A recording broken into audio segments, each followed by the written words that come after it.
Greetings and welcome back to the Galley of the Sun. So we so far have tackled crawfish etouffee, we've made some incredible chicken sausage jambalaya, we've done turkey bone gumbo. To me, there's one left to go out of the big four Cajun dishes, and that's red beans and rice. You can make red beans and rice with some ham you get at your grocery store. Maybe you want to make it a little better and you get some good Black Forest ham from the deli. But if you want to make it epic, then you're going to use Tasso ham, which is a Cajun spiced smoked ham. Now, you've seen us make our own ground beef, age our own steaks, make our own sausages. So I'm not going to go buy Tasso ham. We're going to make it. Now, this process takes an entire week. Today is the first day, and 7 days from now, we'll be smoking that ham and then bringing it inside and showing you how it turns out. But today, we've got to put together the rub and the brine. Now, you may think, why would you put the rub together a week ahead of time? Because some of that rub is going to go into the brine. So not only are you going to have this incredible rub on the outside, flavorful, delicious, but it's also going to permeate into the meat because that Boston butt is going to sit in this brine for 7 days. Plenty of time for those flavors to soak in. So let's make that rub first. Now all the amounts are down in the description, so you don't have to worry about writing this down as I go if you're brave enough to attack Tasso ham. But what we have here is 6 tablespoons of kosher or sea salt, 4 tablespoons of smoked paprika, 4 tablespoons of granulated garlic, 2 tablespoons of coarsely ground black pepper, 2 tablespoons of onion powder, a teaspoon of cayenne pepper. Nope, that's 2 teaspoons of cayenne pepper, 2 teaspoons of dried basil leaves, 2 tablespoons of dried thyme leaves, and 2 tablespoons of dried oregano leaves. Now, we're going to mix all that up and then get to working on the brine. All right, so for making the brine, I have a gallon of water in my stock pot here. I'm going to add to that a 1.5 cups of sugar, 1/2 cup of kosher or sea salt, 1/2 cup of that rub that we just made, and then 1 3/4 cup of sugar cure. Now, if you can't find that at your local grocery store, you can definitely find it on Amazon, or I got mine from Cabela's. Now we're going to bring that to a boil and then continue to stir it till everything's dissolved, and then take it off the heat, let it cool, and then we're on to our next step. The brine has came down to room temperature. Now it's time to get our pork butt in there. But first, we have to do a little bit of work with it. So first of all, let's get it out of the package. What I have here is a 8.7 pound pork shoulder blade roast. You can probably, with this brine, get away with up to about a 12-pound pork butt or pork roast or pork shoulder. Any of them will work. All you have to do is make sure that you get it covered all the way. Now, I'm not sure that you'd want to do that much unless you do a lot of Cajun cooking, because Tasso in itself is not really typically a main course. It is an addition to things such as gumbo, jambalaya, red beans and rice, which is what we're going to use it for. Okay, so we got that out. As I said, this is a blade roast, so it has a bone in it, the shoulder blade. We're going to take that out. Even if you get a boneless piece, you want to cut it into 2 pieces. Not more than that, not less than that. The reason is because when we go to smoke this, we want a good size piece of meat out there.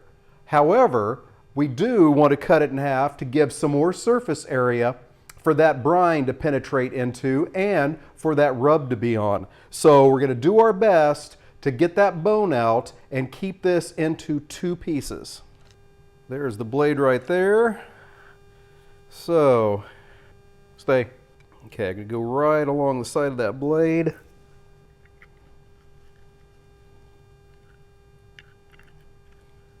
Take your time with this. Work your knife right along the edge of the blade. Feel in there with your fingers where you should make your next cut. Remember, we want to keep this into 2 large pieces if we can. Okay, let's work on the other side of this.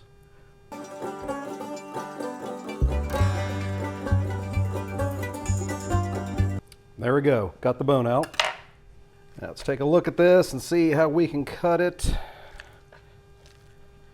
I think we can truss that up and then cut it right about here and get our 2 pieces. There we go. So after that bone's gone, probably about 2 4-pound pieces of pork. So take these now into your briner bucket, your plastic container. I've done this before with very large 2-gallon or so. They also make 3-gallon Ziploc bags. If you do that, make sure you go in each day, turn your pork over, because where it's been sitting, the brine isn't getting on that side, so you gotta move it back and forth. You'll see that when we do our bacon video in the future. But with this briner bucket, I'm just gonna have to go in once a day, give it a little shake, because anything that settles out, get that back in the brine and everything, but pretty easy. So we've got our meat in there. Now we wash our paws.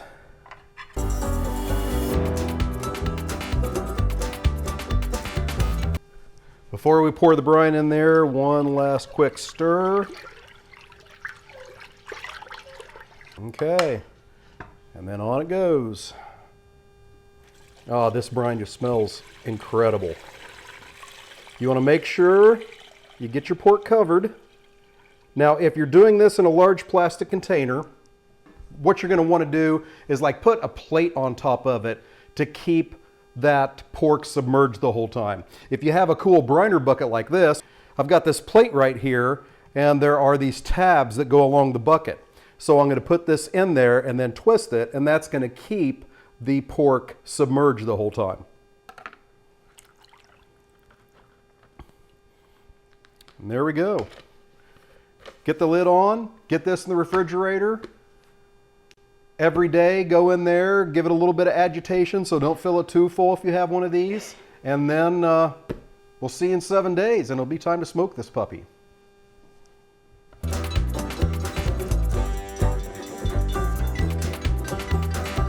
Seven days has elapsed. This former mild-mannered pork butt has been sitting in this incredible brine for 7 days. Today's the day that we take it to the smoker and we get our finished product. This briner bucket, the way I've made this Tasso before, I've either done it in a large plastic bag or in some kind of container, which required me to get my hands down in that cold liquid and everything. Well, with this briner bucket that has that retention plate on the top, keeping that meat in there, I'm going to be able to go over the sink, pour out all of this frigid brine, and then pull this puppy out and not get my hands cold. And as I said before, not much more pisses me off than get my hands cold. So let's get that brine out of there and get our ham right here. So you'll see that making the brine, making the rub, and waiting 7 days was really the hardest part of this whole evolution. Now I'm going to take that retainer plate out and then get our 2 pieces of glorious Tasso, future Tasso ham out.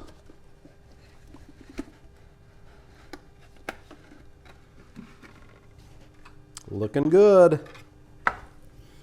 Oh, smelling amazing. Now we're going to get just a little bit of moisture off this. Not all of it. I don't want it super dry. I'm not breaking out the hand dryer. Just some of that excess. A little bit does help that rub to stick.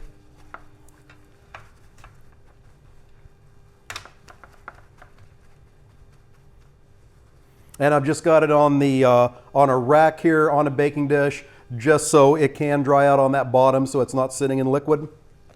Now we're going to apply the remainder of that rub we made 1 week ago. And you want a pretty thick coating here.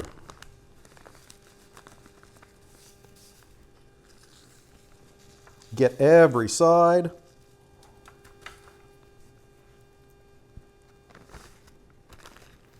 Really, I'm not too worried about getting pork on the inside of that bag because I'm using the whole thing.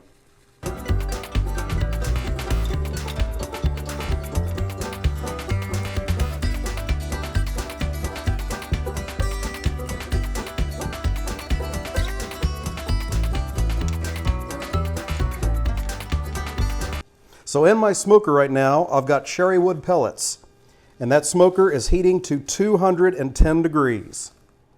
As we're waiting on that to come up to temperature, I'm going to let these set for about 5 minutes and let that rub tack up on it, and then we'll see if we can't get even more rub applied to it. Using the amounts that I had down in the description, putting the amount you need to in the brine, rest of it, get every bit you can on your ham. This ham is meant to be incredibly flavorful with plenty of spices, so you cannot get too much rub on this ham.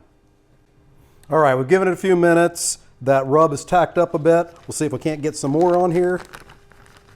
I've shed the gloves because it's not as cold now, so my tender paws won't be frozen.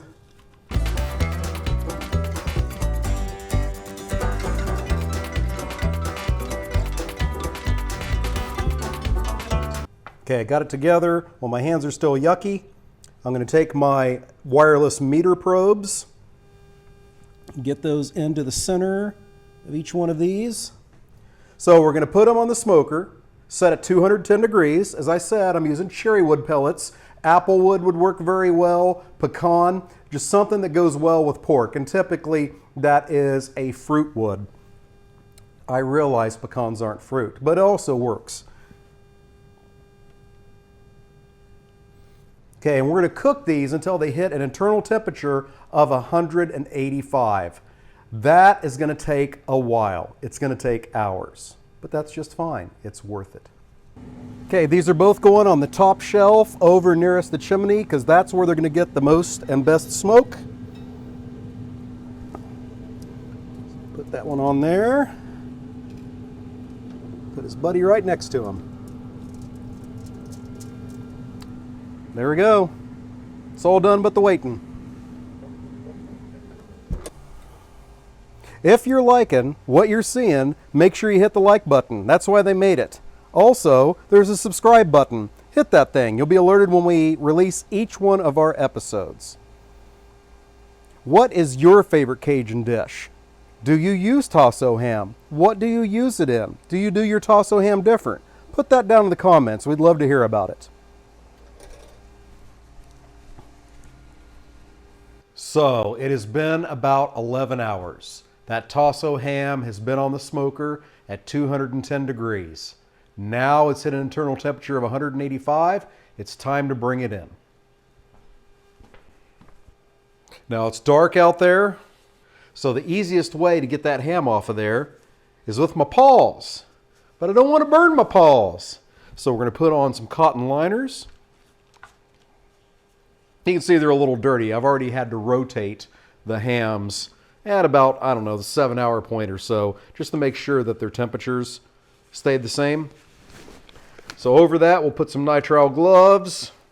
Not only does it make us look cool, but it protects the gloves from the moisture, which will again burn our paws. Don't want that. Let's go get them. Ho, ho, ho. These babies look amazing and they smell absolutely amazing. So here's the plan from here. I'm going to put a piece of foil over them and I'm going to let them set for about 20 minutes or so and rest. Then I'm going to cut these into little cubes and then package those about 1 pound a piece. So next time I want to make red beans and rice, I grab a package or two, 1 pound or two, put it in there. Next time I want to make jambalaya, I do the same thing. Now sure, you can use regular ham. You could even use Spam if you wanted to in your jambalaya, in your red beans and rice. But do you really want to make epic red beans and rice? Do you really love the people that you're serving? Give them something extra. Give them some Tasso ham. Give them some homemade Tasso ham. Okay, I got my meter probes out. I'll tell you what though, it is approaching midnight. So I'm not going to just let these set for 20 minutes. We're going to take a slice off of them and try them right now. All right, give me a little steak knife here. We're going to cut this section right here.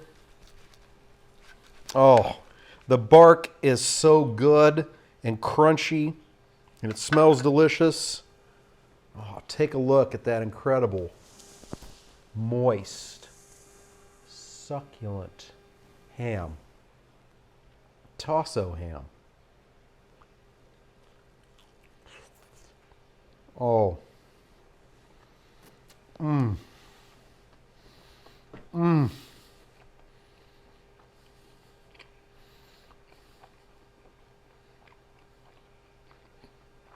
Mmm.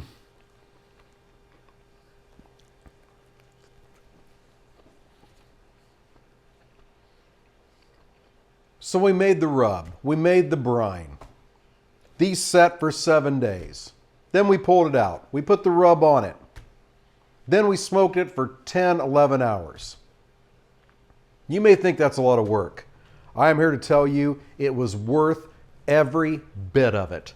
You definitely want to give this a try, especially if you love Cajun food. This is an essential ingredient that will take your Cajun food to the absolute next level. Hey, thank you so much for joining us on this Tasso journey. Until next time, fair winds and following seas.